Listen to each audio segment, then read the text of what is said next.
अस्सलाम वालेकुम। मुल्की और गैर मुल्की ताज़ा तरीन खबरों और करंट इशू से बाखबर रहने के लिए हमारा चैनल सब्सक्राइब कीजिए और पेज लाइक कीजिए। रुक करेंगे खानेवाल का, जहां से रिपोर्ट कर रहे हैं हमारे नुमाइंदे मलिक साजिद।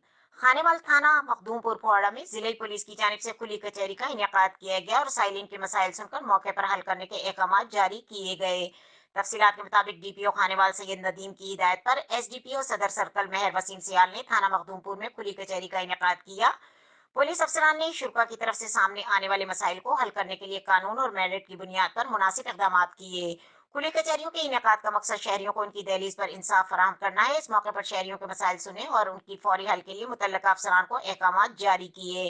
शुरा की तरफ से सामने आने वाले मसाइल को हल करने के लिए कानून और मेरिट की बुनियाद पर मुनासिब इकदाम किए गए। एसडीपीओ का कहना है कि खुली कचहरियों का इनेकाद का मकसद शहरियों के अफसरान तक रसाई को आसान बनाना है, ताकि इनके मसाइल और शिकायत मालूम करके इनका फौरी अजाला किया जा सके। आईजी पंजाब के विजन के मुताबिक अवाम की शिकायत बर वक्त और मेरिट पर निपटाई जा रही हैं। तफ्तीशी अफसरान मेहर खजर हयात, चौधरी आसिफ, हाजी मोहम्मद हुसैन सरवर, SHO चौधरी रशीद, सीनियर सहाफ़ी हाशिम लुधियाना, फारूक खान न्याजी के अलावा कसीर तादाद में शहरियों ने शिरकत की। मजीद खबरों और अपडेट के लिए देखते रहें के न्यूज़ चैनल इंटरनेशनल।